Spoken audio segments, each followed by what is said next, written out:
Now, if I sue y'all niggas for defamation of character, I'm a sucker. Well, I might be a sucker. I just might be. I don't know yet. I'm thinking about it. Mel ought to get fired for that.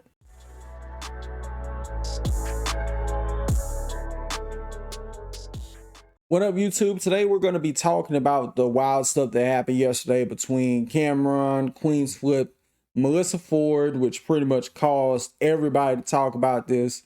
Cam really took this whole issue that he's had with Melyssa Ford to the next level by addressing it a bit more on his Instagram Live. Melyssa Ford is talking about, oh, it might have been underage girls in there.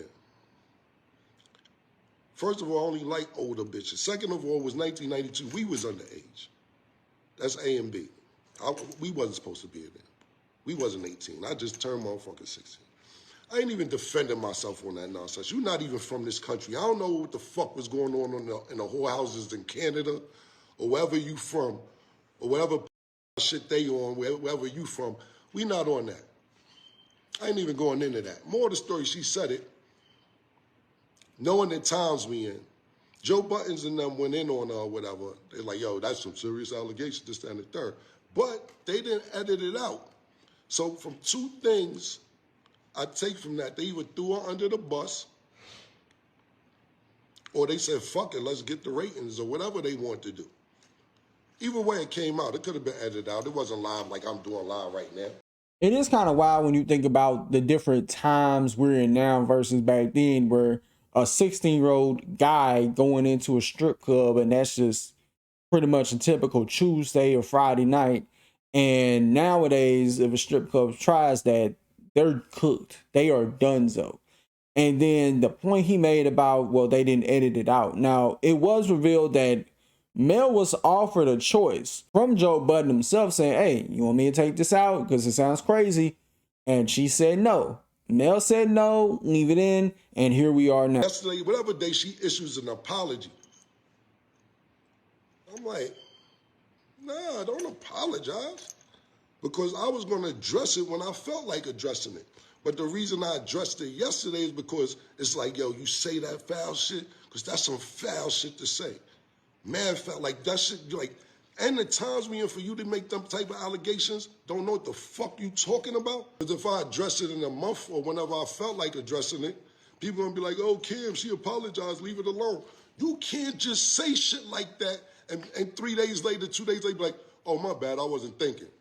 You damn right you wasn't thinking. And I know people still try to get on Kim's ass about, well, why you doing this in the first place? Well, when that type of allegation gets thrown in your jacket, you can respond however you want to, and you can beat somebody's back in until you feel like stopping, pause. But you get the point. Y'all shouldn't have said that. You know, that's some serious allegations. Why say that in the beginning? You're not even from here.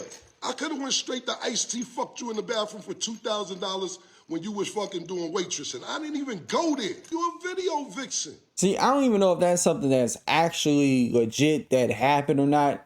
Cam is putting that out there. He says that, and you know, I think it's just one of the things people gotta treat like a rumor, but everybody gonna treat it like it's a fact because it came from Cam. And even if she did it, that shit was probably God knows how many years ago. I don't think it would be something to hold against her, but I understand why he bringing it up. Like, hey, I don't have a problem with him bringing it up. It's just, it's a rumor at this point. Like, it's not nothing to really say, oh, well, she did get fucked in the bathroom. We don't know. But see, Mel, this is what you get for putting that on men's jackets. I wake up today to go on live. I'm banned for 2 days on live for who know. I say, let me see why. It's the picture where it's been flagged and I'm banned from live. Whatever. I don't give a fuck. That shit don't bother me. All them little technology games y'all playing, nigga. I'm from the payphone era, nigga. I had a beeper. Nigga. Fuck is you talking about? Shit don't bother me. The reason I'm doing this live is just to break that down for people who didn't even understand what was going on. Now, if I sue niggas for defamation of character, I'm a sucker, right? Now, if I sue y'all niggas for defamation of character, I'm a sucker. Well, I might be a sucker. I just might be. I don't know yet. I'm thinking about it. Now, see, this is the part where I kind of look at it and I'm like, if he sues for defamation of character, is he just gonna sue Mel or is he gonna sue the pod? Because if he goes after the pod, then I think Mel ought to get fired for that. But if it just if his suit would be only aimed at Mel directly, maybe she can still stay and still be suspended at least because you brought all that negative press to the pod. But if the podcast gets sued for defamation of character, she has to go. And I love Mel. Like, I like her perspective on certain topics as a woman. This is one of the things where if a defamation suit happens, you gotta let somebody go and offer to settle out of court. Or just say, if it happens, I wouldn't be surprised if Joe's like, look, just to avoid this court headache, how about I just fire Mel? I don't know if that would be good enough, but then again, this was all Mel's doing. Mel did not want the clip took out. She said, no, leave it in, let me stand on business pretty much. And Joe's like, all right, you gonna stand on business alone. And my man shows me Queen's Flip talking about nobody gonna help Melyssa Ford, none of you podcasters. Help her do what? Disrespect niggas some more? Niggas act like I'm coming for them. Every action has a reaction.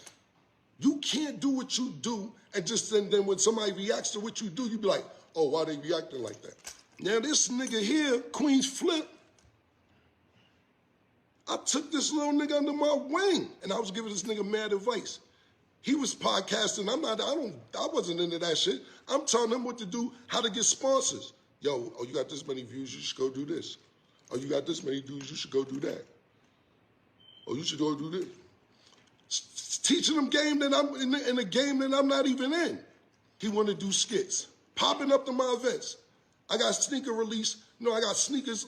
He pop up to the sneaker release, playing games. Can I do a skit? Can I do a skit? Yeah, come on, let's do a skit. I'll do a skit with the nigga. Come on, let's do a skit. Yo, can I do another skit? Yeah, come on, do a skit. Yo, can I wear your army jacket and the stuff from the Get 'Em Girls video in the skit? Sure, skit.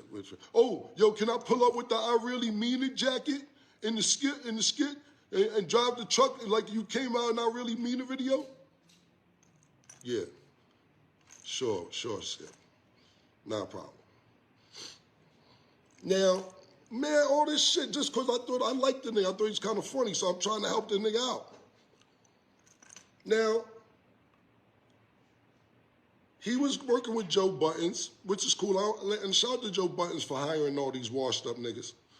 All these old motherfuckers who ain't got nothing else to do. Shout out to you, my nigga. I asked Queen's Flip for a favor. Because I was still mad about, niggas thinking they was dissing my sports show when I first did it. So I asked him for a favor. He didn't do the favor. Now, my favor may have been a little extreme, given, but that's the thing about favors. You don't never know what the favor is when you want your favor back. Don't ask for favors without making a clear-cut deal of what the favor is, because when I ask for a favor, you don't know what my favor is. And this is the part where people kind of are curious on what the favor is, because nobody knows what exactly he was talking about in the sense of, okay, this is what I want you to do, Flip. From a scale of 1 to 10, I don't know where it lands. I don't know if it was something violent. I don't know if it was something non-violent or just saying, hey, go check him for me or whatever the case may be. Like, I don't know if it has something to do with Joe Budden. I don't know. And if it may have put Flip in an awkward position where it's like, dang, I got to go against Joe to help Cam. And that kind of could dwell into the whole thing where you having friends on both sides that have issues with one another and one of them asks you to do a thing, whether it's like, yo, I can't have you be cool with him no more. It's either him or me type of shit or whatever the case may be. But we just know that favor had to been something. And there's no way it could have been content related, because if it was content related and Flip ain't want to do it, then that would be a bit disappointing.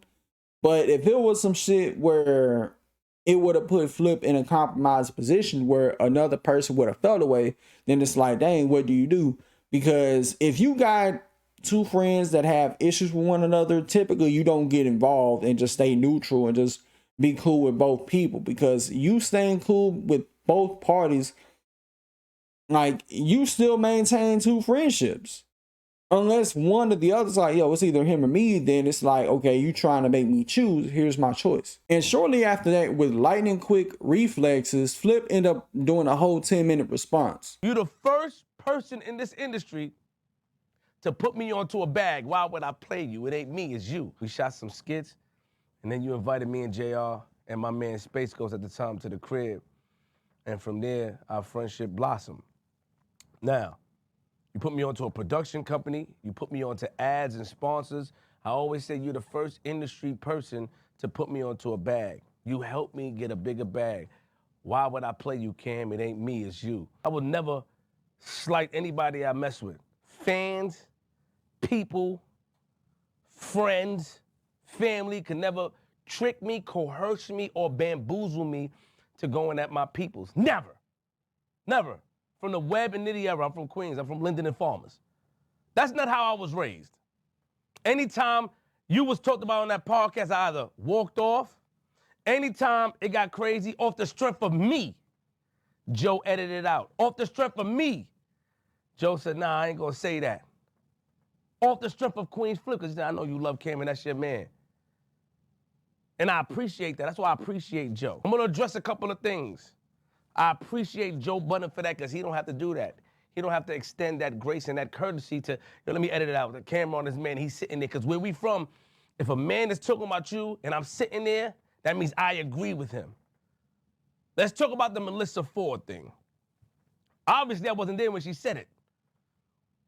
And I didn't watch it, but I heard about it. You know I don't watch nothing, Cam. And with the washed up stuff, Cam, washed up, I get 1 million views a day on my Queens Flip channel, youtube.com/QueensFlip. Look at the views. My numbers is up, and that's without the podcast. We talking about skits and what I'm doing and getting the bag. I learned from you, Flea. You my man, you put me on how to get it. Car company out there in China about to fly me out. I learned from you, Flea. It ain't me, it's you. Real quick, are any women podcasters going to come out in defense for M4, or y'all just gonna let her stand on that lonely hill? What do you mean by lonely hill? Killer, that wasn't a slight at you. She's on the hill by herself because none of us in that podcast agree with her. That wasn't towards you. That's my algorithm stuff I do to get at the fans. Because they were attacking me and attacking us for not defending her, meaning that no one is standing with what she says. To that point, I can understand why he or anybody else wouldn't stand up for or defend her, and they shouldn't. I don't care what people says. Why should they defend her based off her talking out her neck? Why? Just because they do a pod together? Like, y'all do realize y'all setting them up. Because if they start co-signing that, that's going to make the whole pod look bad. If they start defending her, that's going to make everybody on the pod look bad. And since she the one who started the fire, she got to put the fire out herself. She lit the match. She needs to blow it out. Pause. She started it. She got to finish it all by herself. If I was running the podcast, I'd do the same. If one of my co-hosts was saying something crazy and I offered them like, yo, I could take this out because you're going to get flamed when this goes live, and they tell me no, I bet you're going to stand on that lonely hill solo dolo, because we as a group are not going to defend you. You don't deserve defending if you over here saying some shit like that. Why would I come? Yo, I had somebody accuse me and make up stories about me before, Cam. I had somebody do that. Why would I stand, especially my man? I don't want to play like that. Whoever showed that to you, I know it ain't B or anybody that I rock with, Sugar Doug, or none of the homies that I rock with. That's sucker stuff. Whoever showed you that and made it seem like I was talking about my man. But you felt the way already. You felt the way because that favor you asked me was impossible for me to cash in on. That favor, and I was you checked me on the phone. Yo, Flip, why would you talk to me like that? Because I was so surprised that you asked me for a favor like that. That's all it was. And I apologize. I said, yo, Killer, my fault. I didn't even mean to talk to you like that with that type of tonality. You blocked me. You didn't block JR. You showed JR love. You blocked my number. Cool. I spoke to B. I spoke to you on the phone, you and Mace. Cool. Respect. It ain't me, it's you.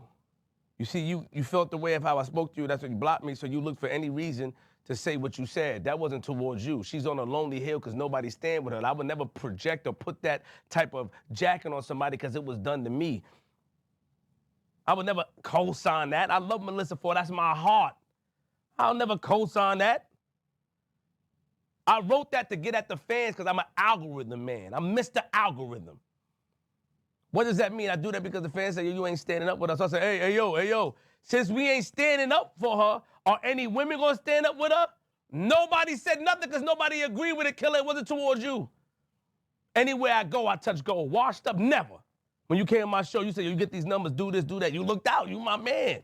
And we went up. I made $50,000 off of 2 videos and $20,000 off the other 2. You asked for nothing. I can never play you.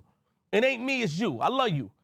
So I think depending on how this is going to go and devolve, because I don't think the only way it can evolve past this is if, you know, the next Joe Budden podcast episode, they just don't touch on it. I could definitely see this getting ugly because if that defamation suit goes through, then like I said earlier, they going to have to get rid of Melyssa Ford. At that point, as much as I love Mel as a part of that podcast, she would be officially becoming a liability for the group, a legal liability, a legal headache that I don't think Joe feels like dealing with. And people need to understand, like, there's no way anybody on that podcast can and will defend her. So what? She said it. Just because they're podcast mates, they don't have to defend each other. Like, if you say something dumb, I'm gonna make you stand alone.